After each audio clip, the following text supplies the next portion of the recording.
Всем добрый день! Вот и настало время, когда мы поговорим о группе Pink Floyd.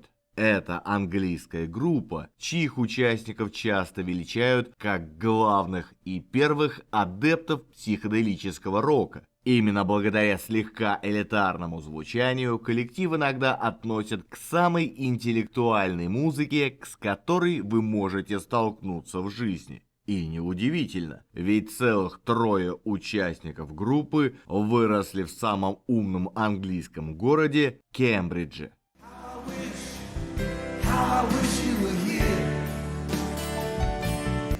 Хотя история коллектива охватывает уже больше полувека, в ней отметилось только 5 постоянных музыкантов. Сид, он же Роджер Кид Барретт, родился в 1946 году. Творческий псевдоним он взял подростком. Правда, легенды о том, как именно это произошло, разнятся. То ли он вдохновился джазовым басистом Сидом Барреттом и захотел быть на него похожим, то ли так его прозвали одноклассники. Дома, тем не менее, он предпочитал оставаться Роджером. Идейный вдохновитель Pink Floyd не только играл на музыкальных инструментах, но еще и неплохо рисовал. В 1964-м он даже поступил в художественный колледж, чтобы получить соответствующее образование. Но случились Pink Floyd, и с карьерой художника ничего не получилось. Впоследствии заменивший Сида Барретта Дэвид Гилмор присоединился к Pink Floyd в 1967-м. Его мама снимала документалки для BBC, а отец читал в Кембридже лекции по зоологии. Несмотря на это, самому Дэвиду не нравилось ходить в школу, и обычному образованию он предпочитал самостоятельное обучение. Кроме того, обычно басисты не те люди, которым достается громкая слава. И Роджер Уотерс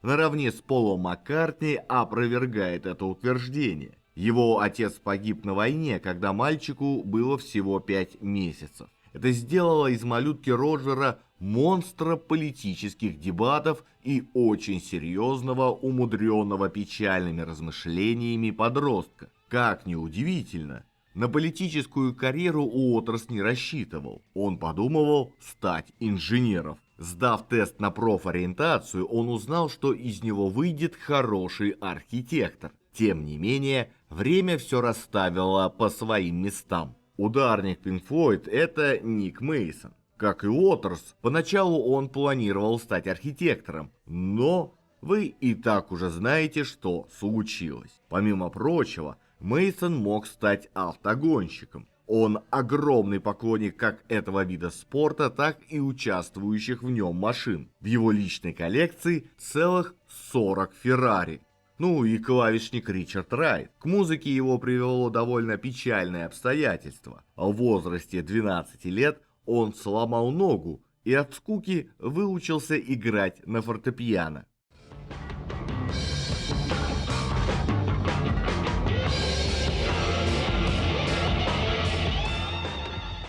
Но вернемся к Сиду Барретту. Он родился в Кембридже в обеспеченной семье. В его жизни было немало женщин, но самой важной из них была его мама Уайнфред, которая всячески поддерживала артистические наклонности сына. А смерть отца, выдающегося патологоанатома, была еще одним важным влиянием для 12-летнего Барретта. В 1962 году он услышал Битлз и увлекся музыкой. Но на следующий год Боб Дилан поверг его в настоящую манию. Он мог часами бродить по сельской местности, наигрывая песни на акустической гитаре. Однако в 1965 году, когда Барретт был готов начать второй год обучения в колледже на юге Лондона, а тогда он еще добросовестно учился на художника, но уже тогда он начал регулярно принимать ЛСД. И менее чем через год Сид превратился в пышно разодетого павлина, готового вступить в страну психоделий. Но важнее то, что он сошелся с группой, с которой он с перерывами играл с прошлой зимы. Ребята играли в колледжах, но не отличались от других подающих надежды британских ритм-блюзовых команд. Скоро все изменилось. Во-первых, Сид с помощью галлюциногенов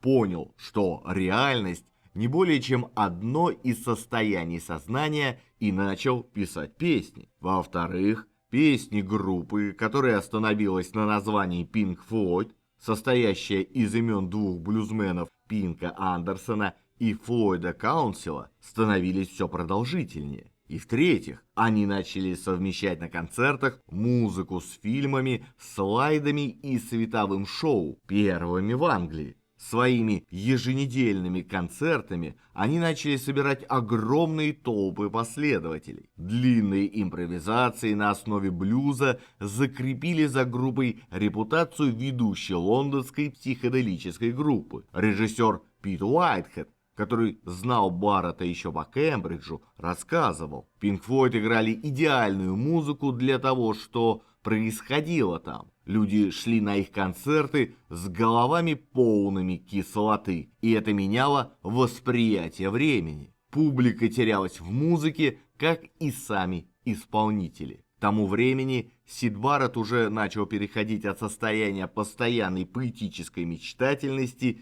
к кислотной амнезии. Большую часть 1966 года он провел, экспериментируя с кислотой и заполняя страницы блокнота стихами. К началу 1967-го Pink Floyd были готовы записать в студии некоторые творения Сида Барретта, и менее чем через месяц Эми подписала с группой контракт и выпустила сингл.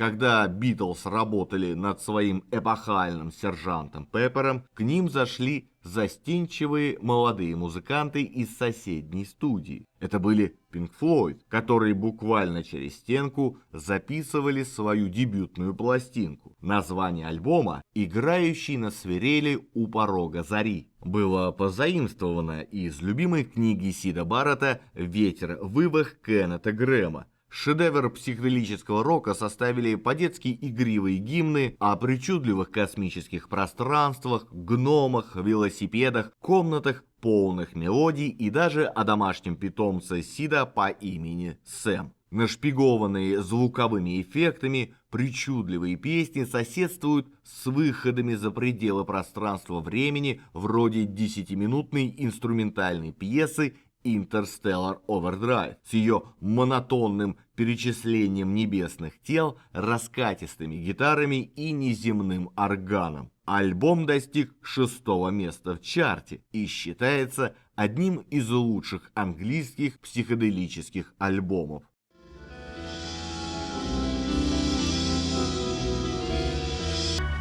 1967 год стал годом прорыва. Худой тихоня, с колоченными волосами и мутным взглядом, Сид Барретт облегчил переход группы из психоделических погребов лондонского андеграунда в студию модной телепередачи Top of the Pops. Британский эквивалент Джимми Моррисона, он вдруг стал модной звездой в полосатых брюках, шелковом галстуке и цветастом пиджаке. Подростковые журналы писали о нем как о загадочном человеке в группе. К тому времени, как дебютный альбом, который Пол Маккартни назвал нокаутом, дал новый толчок для группы. Сид начал бесконтрольно падать в пропасть безумия. Молодой человек 21 года, написавший 10 из 11 песен, которые поражают воображение и спустя более полувека, ушел в полномасштабный кататонический ступор. Сид все реже пел и брал в руки гитару, а большинство из тогдашних искателей удовольствий были вынуждены вернуться из мира галлюцинаций в суровую реальность. Однако Сид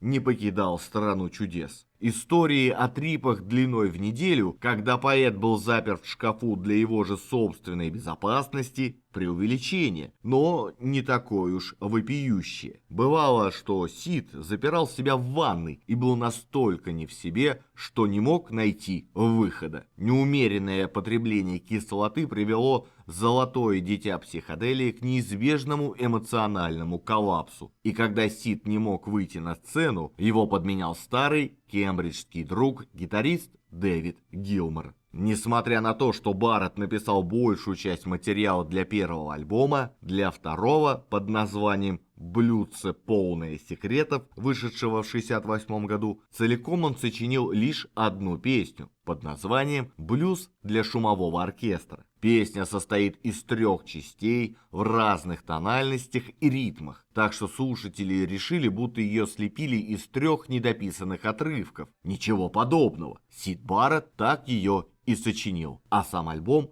занял 9-е место в Великобритании.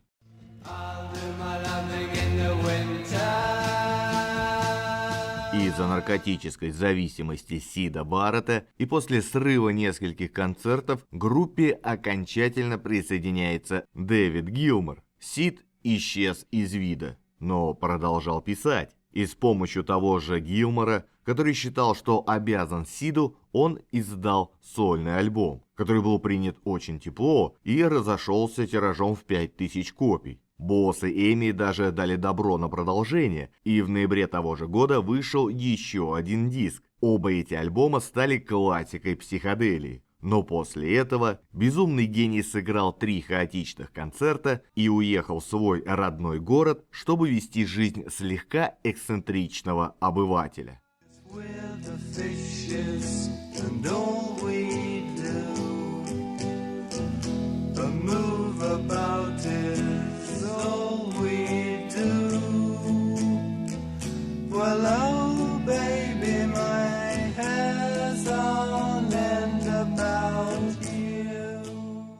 После написания группой в 1969 году саундтрека к фильму «Еще» режиссера Барбетта Шрёдера вышел альбом «Ума Гума». Он был двойным, первый диск которого был первой и на почти 20 лет единственной официальной записью живого выступления группы, а второй был поровну поделен на 4 части по числу участников группы, и каждый из них записал по сути свой мини-сольник.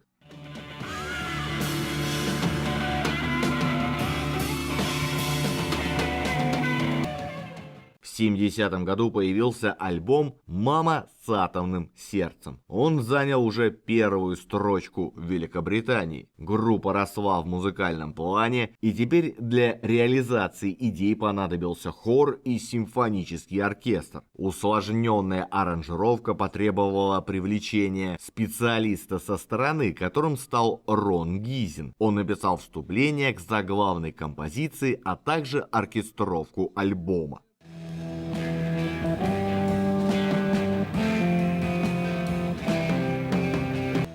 Год спустя вышел альбом «Вмешательство». Вторая сторона диска была отведена под 23-минутную эпическую звуковую поэму, как ее называл Уотерс, под названием «Эхо». Альбом также включал песню «One of These Days», концертную классику Pink Floyd, где барабанщик Ник Мейсон страшно искаженным голосом обещал порезать вас на мелкие кусочки, а также и озорную и хулиганскую песню «Симус», где на вокальную партию была приглашена русская борзая.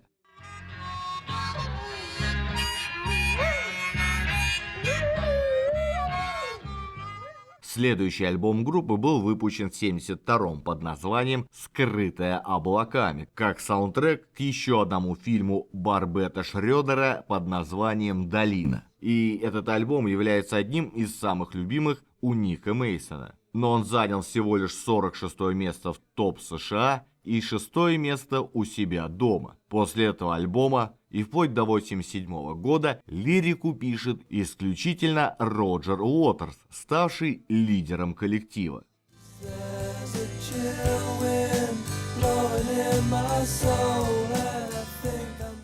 После выхода альбома группа отправилась в турне, и уже в ходе этой поездки начали вырисовываться очертания новой пластинки. На встрече в доме барабанщика Ника Мейсона басист Роджер Уотерс предложил сделать альбом о вещах, которые сводят людей с ума. В качестве модели сумасшествия у них перед глазами был живой пример – ментальное расстройство бывшего участника Сида Барретта. С идеей все согласились, и закипела работа. Они приобрели новые колонки, микшер на 28 дорожек с 4 квадрофоническими выходами и сделанную на заказ осветительную установку. И все 9 тонн музыкального оборудования перемещались на 3 грузовиках. Это был первый раз, когда группа взяла весь альбом на гастроли, и это позволило музыкантам шлифовать новый материал буквально на ходу. Проект получил название «Темная сторона Луны» с намеком на безумие, другую сторону сознания. Правда, выяснилось, что это название уже используется группой Medicine Head, так что название было временно изменено на Eclipse. Премьера нового материала состоялась 20 января 1972 года в Брайтоне, и после полного коммерческого провала альбома Medicine Head прежнее эффектное название вернулось на место. В начале 1973-го Pink Floyd наконец-то вернулись с гастролей и смогли приняться за работу на студии Abbey Road. Процесс записи регулярно прерывался, так как поклонник футбольного клуба Арсенал Уотерс не мог пропустить ни одного матча любимцев. Так что музыкантам в его отсутствии приходилось останавливать работу и смотреть летающий цирк Монти Пайтона. А звукорежиссер Алан Парсонс тем временем работал с записанным к этому времени материалом. А работал он с огромным удовольствием, хотя и платили ему всего 35 фунтов в неделю. Во время записи он использовал новейшую по тем временам технику – микшеры в 16 дорожек. Вместе с обычным для рок-групп инструментарием в ход пошли навороченные программируемые синтезаторы, выводящие музыку на футуристические, космические просторы. Порой степень сложности звуковых экспериментов в студии требовала, чтобы инженеры и группа одновременно двигали ручки на микшерском пульте. И альбом установил новые стандарты записи и воспроизведения звука. Концептуальная философская лирика Уотерса обыгрывает темы жадности, течения времени, смерти и безумия. 5 песен на каждой стороне отображают различные стадии жизни. Начало и конец – стук сердца. Песни «Speak to me» и «Breathe» подчеркивают тщету мирской суеты, которая сопровождается постоянно присутствующей угрозой безумия. Беспокойный синтезаторный перебор в песне «On the Run» переносит место действия в аэропорт и иллюстрирует стрессы современных путешествий, и также страха полетов Роджера Уотерса. Тревожная пульсация песни «Time» исследует, каким образом ход времени может контролировать жизнь человека.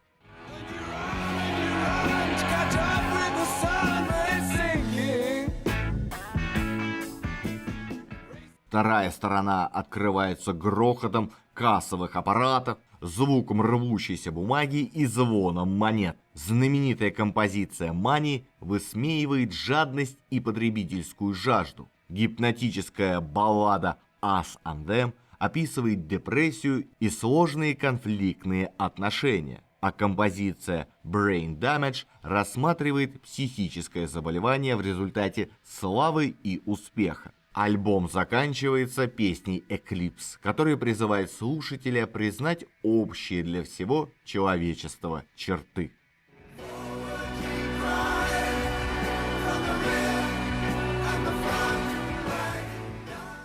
Но не только эффекты сделали альбом. Студийная вокалистка Клэр Тори была приглашена все тем же Аланом Парсонсом для участия в записи песни «The Great Gig in the Sky». Первоначально она отказалась, так как планировала сходить на концерт Чака Берри, но обещала прийти позже.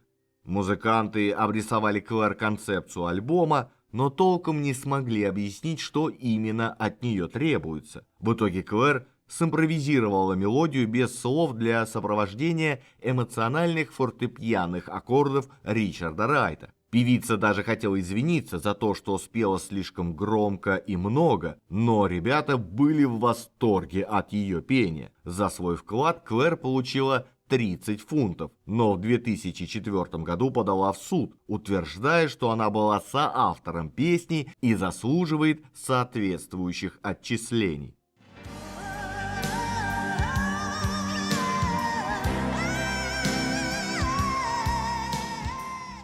По альбому разбросаны обрывки фраз и голосов, ведь во время записи Роджер Уотерс предлагал работникам студии, гостям и вообще всем присутствующим ответить в микрофон на несколько вопросов. Вопросы касались концептуальных тем пластинки. Швейцар студии Джерри О'Дрискл отметился в конце песни «Эклипс» фразой: «У Луны нет никакой темной стороны. На самом деле она вся темная». А зашедшие на огонек Пол и Линда Маккартни тоже ответили на вопросник, но их ответы были слишком натужно смешными и в альбом не попали.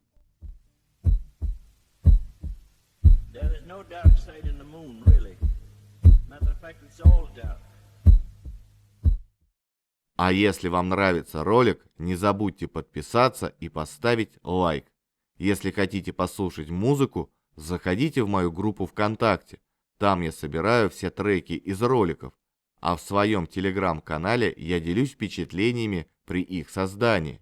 Все ролики я делаю самостоятельно в свободное время после работы на чистом энтузиазме. Поэтому, если вы считаете, что мой труд достоин поддержки, помочь мне вы можете через сервис Boosty. Также веду страницу на Яндекс.Дзене. Если пользуетесь им, буду рад видеть вас и там. Все ссылки оставил в описании под видео.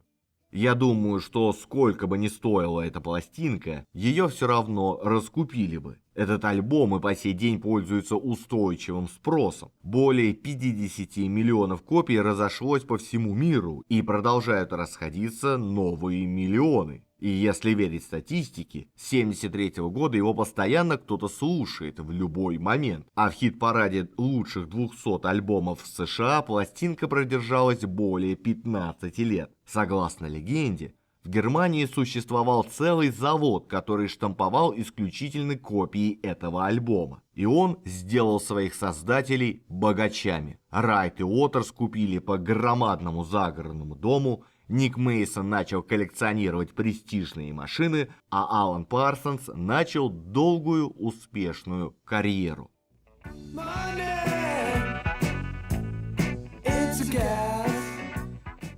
Следующий альбом Wish You Were Here вышел лишь через 2 года. 5 июня 1975 года располневший лысый мужчина без бровей и с пластиковым пакетом в руках зашел в студию на Эбби-Роуд, где Pink Floyd записывали альбом. Роджер Уотерс спустя почти час распознал в незнакомце Сида Баррета и до того расчувствовался, что даже зарыдал. По необъяснимому стечению обстоятельств бывший товарищ по группе явился в студию как раз в тот день, когда они доделали песню «Сияй, безумный бриллиант», песню, ему же и посвященную. Незваный гость ушел тихо, без прощаний. С того дня никто из Pink Floyd больше не видел Сида Баррета вплоть до его смерти в 2006 году.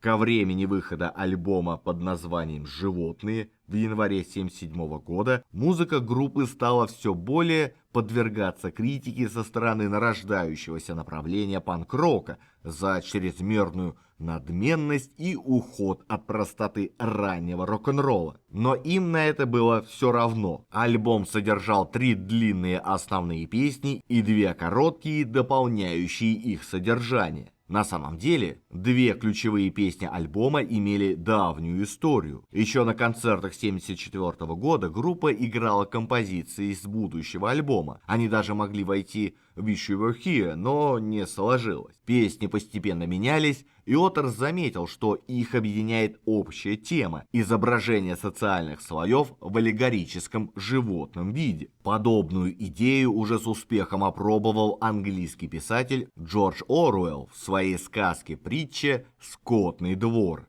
пародии на российскую революцию 1917 года, призванную показать, как бывшие революционеры сами превращаются в господ. Возглавляют революцию свиньи, помогают им в этом собаки, а овцы, лошади и прочие представляют ведомые слои населения. Именно книга Оруэлла подарила миру знаменитый афоризм «Все животные равны, но некоторые из них более равны, чем остальные. Как оказалось, многие сюжеты Оруэлла, заточенные против СССР, прекрасно подходят и западному обществу. Вот и Уотерс с его левыми взглядами не стал ходить в далекие неведомые земли и направил острие сатиры на свое родное, хорошо знакомое. Надо отметить, что Animals стал первым альбомом группы, где роль Уотерса стала вообще давлеющей. Теперь он выступал не только как автор концепции и текстов,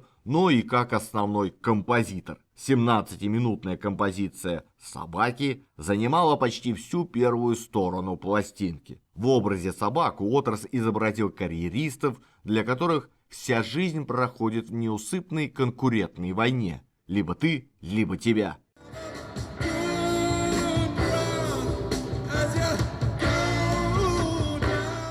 Следующая композиция «Свиньи» посвящена верхушке социальной лестницы, лицемерным ханжам-моралистам, которые манипулируют обществом. Только из третьего куплета можно угадать реальный прообраз. Слово «White House» подразумевает не только Белый дом, но и Мэри Уайтхаус, английскую общественную деятельницу, противницу либерализма и сторонницу жесткой цензуры на ТВ.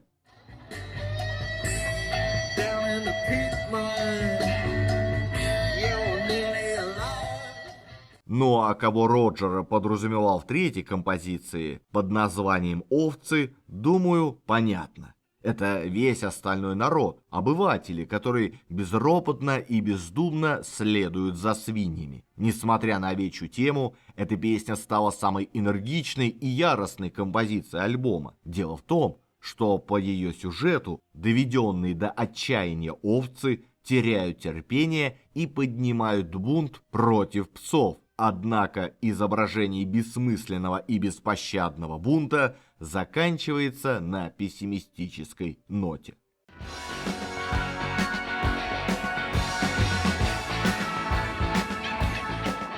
Чтобы альбом не напоминал, по словам Уотерса, сплошной яростный вопль, он включил туда еще одну, более оптимистичную композицию. Ее название отсылало к известной английской поговорке «Когда свиньи полетят». Что-то вроде нашего «Когда рак на горе свистнет». Крылатые свиньи навели Уотерса и на мысль об обложке пластинки. Для воплощения идеи изготовили огромную резиновую свинью, надули ее гелием и решили заснять ее на фоне старой лондонской электростанции. Когда Уотерс рассказал об этой идее, в группе поначалу подумали, что он пошел по пути Баррета. Он назвал летающую свинью символом надежды, но не все удалось так, как хотелось. Во время предварительных фотосессий символ надежды сорвался с троса и полетел в сторону аэропорта Хитроу. Это создавало довольно рискованную ситуацию, поэтому на перехват был выслан целый вертолет. Барабанщик Ник Мейсон писал, что, по слухам, свинью таки увидел один из гражданских летчиков перед посадкой, но сообщать об этом не стал, боясь, что его тут же отправят к наркологу. Так или иначе, хрюшка долго летать не стала и благополучно приземлилась на поля графства Кент.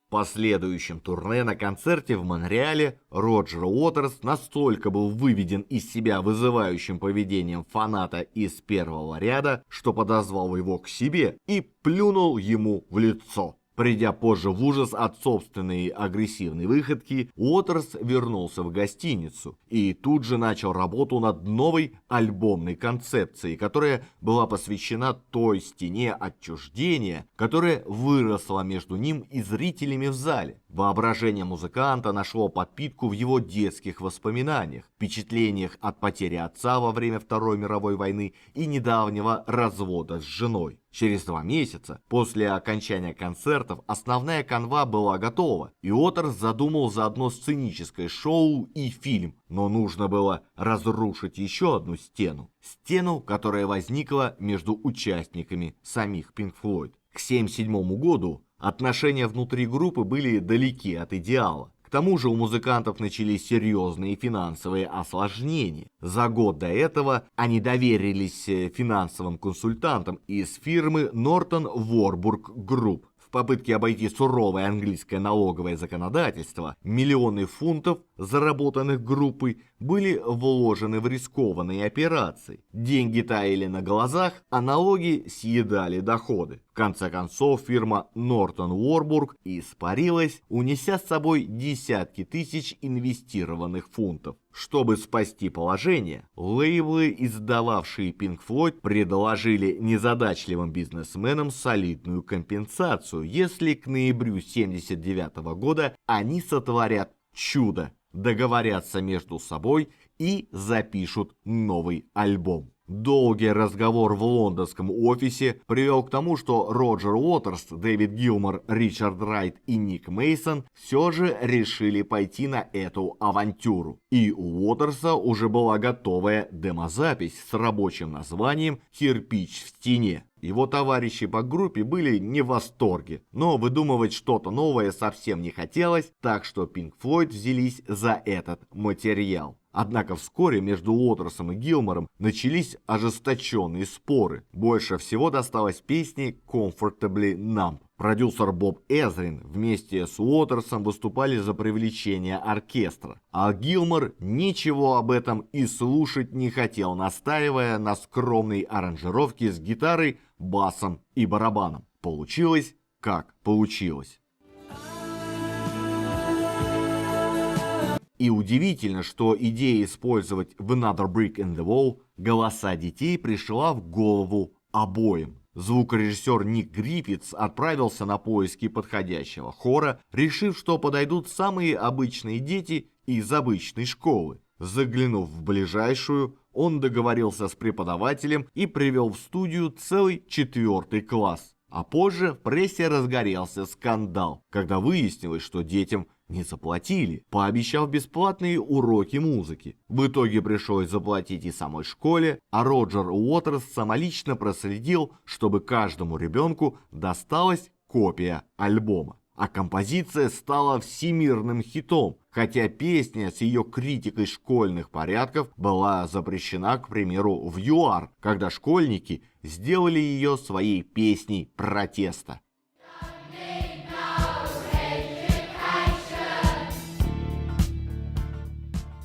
Во время записи альбома клавишник Рик Райт явно был не в своей тарелке. Он присутствовал на сессиях, но практически ничего не делал. Уотерс был в гневе. Он считал клавишника сообщником Гилмора и выдвинул ультиматум. Либо Райт уходит из группы и не получает свою долю с обещанной компенсацией, либо он сам уйдет из проекта, что означает полную потерю всех денег. Райт неохотно согласился покинуть коллектив, и его имя так и не появилось на конверте первого тиража «Стены». Правда, его за отдельную плату наняли играть на концертах после выхода альбома. Как иронизировал сам клавишник, он оказался единственным, кто получил хоть какой-то доход от всей затеи. Барабанщик Ник Мейсон тоже попал в опалу. Для песни «Мама» был приглашен Джефф Поркаро, так как Ник просто не справился с размером 5/4.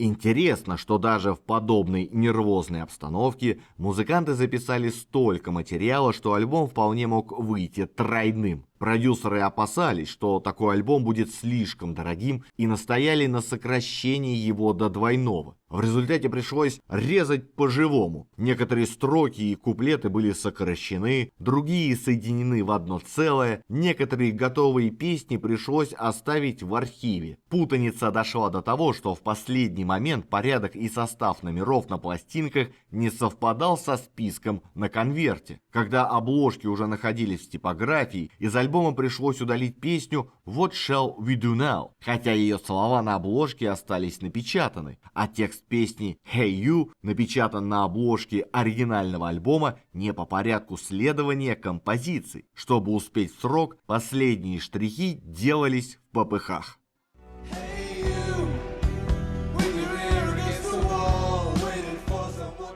В ноябре 79-го двойной альбом The Wall все-таки вышел, и Pink Floyd ждал ошеломляющий успех. «Стена» в короткий срок разошлась тиражом в 11 миллионов копий и 23 раза становилась платиновой. Это самый раскупаемый двойной альбом в истории. При этом работа была явно не из простых. 80 минут музыки посвящены невротическим воспоминаниям персонажа по имени Пинк, который запутался в наркотических проблемах и в искушениях музыкальной индустрии, превратился в маньяка с манией величия, а в финале снес стену и вновь стал нормальным человеком.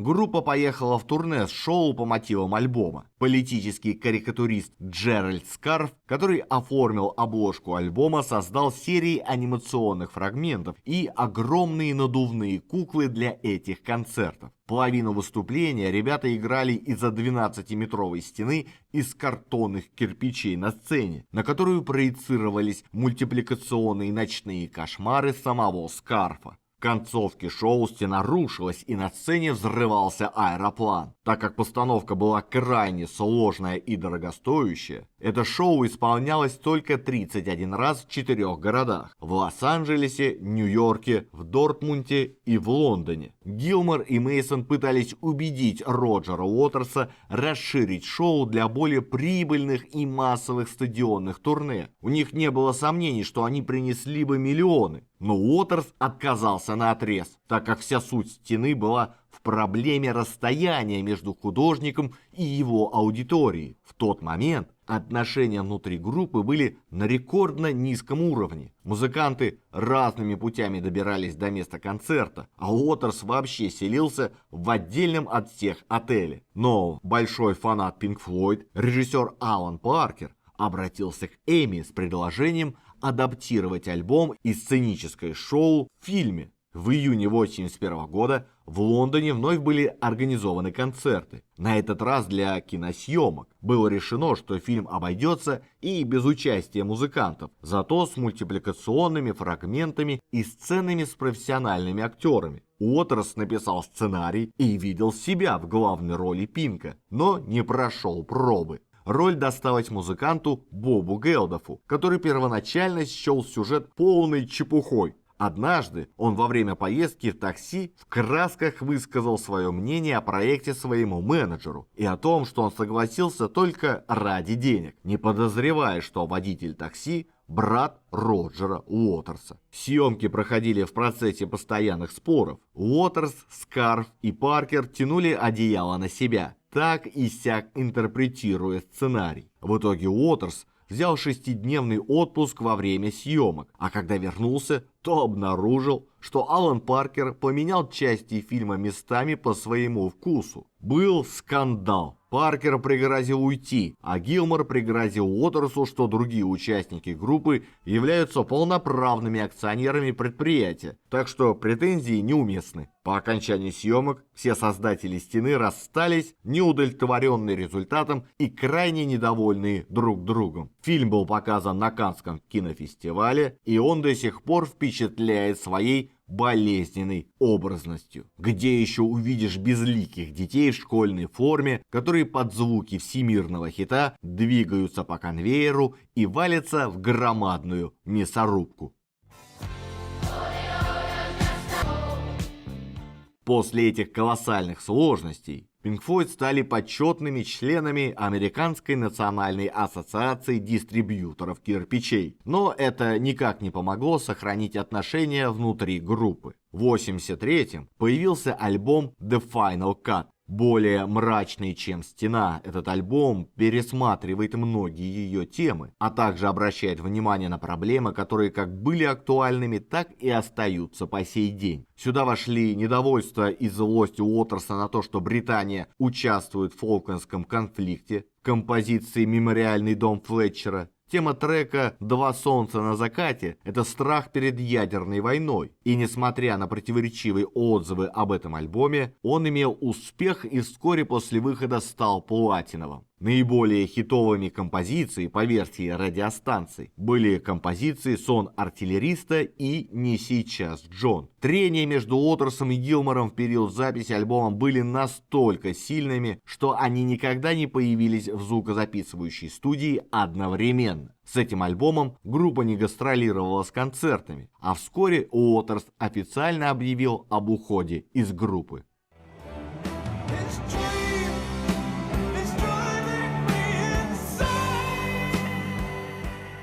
После этого альбома члены группы пошли каждый по собственному пути, выпуская сольные альбомы вплоть до 1987 года, когда Гилмор и Мейсон начали воссоздавать Pink Floyd. Это породило жаркие юридические споры с Уотерсом, который после ухода из группы решил, что без него она существовать все равно не сможет. Тем не менее, Гилмор и Мейсон сумели доказать, что они имеют право продолжать музыкальную деятельность именно как группа Pink Floyd. Но Уотерс в то же время оставил за собой некоторые традиционные образы, созданные группой, включая большинство реквизита и персонажей из «Стены», и все права на последний альбом. В результате группа под руководством Дэвида Гилмора вернулась в студию совместно с продюсером Бобом Эзрином. А во время работы над новым альбомом группы под названием «Кратковременная потеря рассудка» к коллективу присоединился Ричард Райт, вначале как сессионный музыкант, а затем как полноценный участник вплоть до 1994 года, когда вышла последняя работа флойдовцев «Колокол разделения».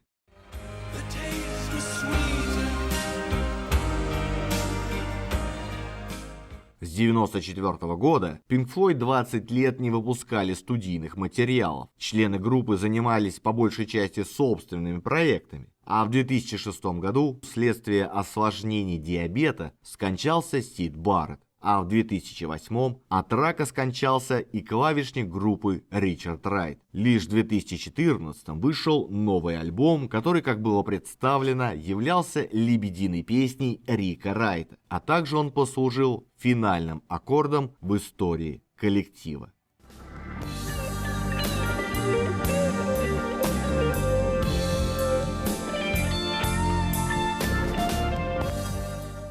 Pink Floyd являются одной из наиболее коммерчески успешных и влиятельных рок-групп за всю историю музыки. Они продали более 250 миллионов записей во всем мире. В 2004 году MSNBC поместил их на 8-ю строчку в их списке 10 лучших рок-групп всех времен. Rolling Stone поместил их на 51-ю строчку в их списке 100 величайших исполнителей, а журнал Q назвал Pink Floyd самой лучшей группой за всю историю человечества. Их музыка повлияла на многих исполнителей. Дэвид Боуи называет Барретта важнейшим источником своего вдохновения, а Эдж из U2 купил свою первую педаль дилея после прослушивания вступительных аккордов гитарной партии в композиции Dogs с альбома Animals. Среди других групп, которые называют музыку Pink Floyd важным творческим стимулом, и Queen, и Radiohead, и Kraftwerk, и многие другие.